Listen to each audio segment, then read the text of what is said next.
नमस्कार मंडळी, मी शुभांगीच कट्ट्यामध्ये तुमच्या सगळ्यांचं मनापासून खूप खूप स्वागत आहे।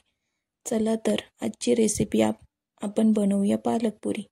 पालकपुरी बनवण्यासाठी एक जुडी मी पालक इथे नेसून घेतलेला आहे। पालक नेसून झाल्यानंतर विळीच्या साहाय्याने मी तो कट करून घेत आहे। बघू शकता तुम्ही अशा पद्धतीने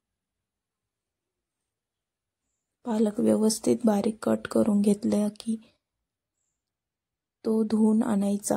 धुवून आणला की त्यात मध्ये हिरव्या मिरच्या, लसूण हे सगळे जिन्नस घालायचे। जिरे पण घालू शकता तुम्ही तुमच्या। लसूण सोलून झाला की सगळ्या जिन्नस एकत्र करायच्या। पालक, हिरव्या मिरच्या आणि लसूण एकत्र करून याची मिक्सरला बारीक प्युरी तयार करून घेतली आहे। बघू शकता तुम्ही या पद्धतीने।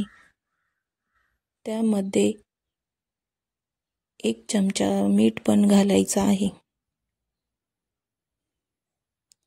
मीठ घातल्यानंतर त्यामध्ये बसेल इतकं पीठ मी मिक्स करून घेत आहे। त्याचा व्यवस्थित उंडा तयार करून घेत आहे। हे थोडंसं मिक्स करायला थोडंसं अवघडचं जातं, पण हळूहळू केलं की ते बरोबर होतं। बघू शकता तुम्ही या पद्धतीने। पाण्याची एवढी काही गरज पडत नाही, अगदी 2 ते 3 चमचे इतकं पाणी फक्त लागू शकतं। बघू शकता तुम्ही या पद्धतीने मी 2 चमचे पाणी मिक्सरच्या भांड्यामध्ये घालून घेतलेलं आहे आणि तेच थोडं थोडं करून त्यामध्ये यूज केलेलं आहे। व्यवस्थित त्याचा उंडा मळून घेतलेला आहे। इकडे चूल पेटवून लोखंडी कढई तापण्यासाठी ठेवलेली आहे। पोळपाटाला तेल लावून उंडा व्यवस्थित मळून घेतलेला आहे। त्याच्या छोटे छोटे गोळे काढून त्याच्या मी पुऱ्या लाटून घेत आहे।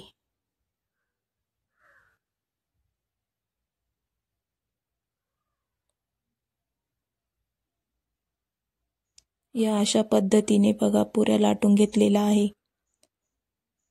तेल चांगलं कडकडीत गरम झाले की त्यामध्ये सोडायचं। तेल चांगलंच कडकडीत गरम झालेलं आहे। ही लोखंडी कढई असल्यामुळे लवकर ताप धरते। बघू शकता तुम्ही या पद्धतीने।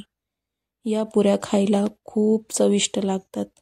तुम्ही नक्की बनवून बघा ही रेसिपी। त्यानंतर मी एक मोठी जाडीची चपाती लाटून घेतलेली आहे। चपाती लाटल्यानंतर ती तुम्ही कशाच्या पण साहाय्याने कट करू शकता। झाकणाच्या साहाय्याने किंवा ग्लासच्या साहाय्याने, तुमच्याकडे जे अवेलेबल असेल ते त्याच्या साहाय्याने तुम्ही कट करू शकता। या अशा पद्धतीने मी एक एक करून सगळ्या पुऱ्या तळून घेत आहे। लोखंडी कढई असली की जास्तच ताप पकडते। तेल ही खूप कडकडीत तापलेलं आहे। बघू शकता तुम्ही। हा व्हिडिओ तुम्हाला कसा वाटला मला कमेंटमध्ये नक्की सांगा। आणि हो, हा माझाच पहिलाच व्हिडिओ आहे, त्यामुळे काही चुकलं असेल तर माफ पण करा।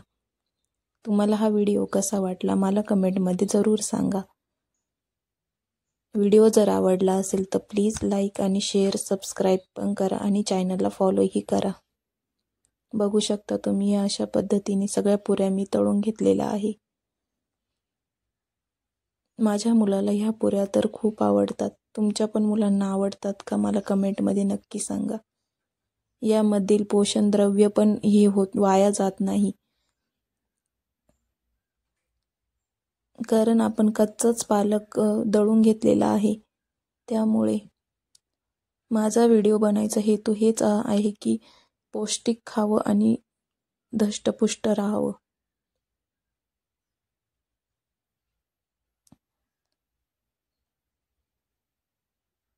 माझे शॉर्ट्स व्हिडिओ पण टाकलेले आहे, ते पण तुम्ही नक्की बघा।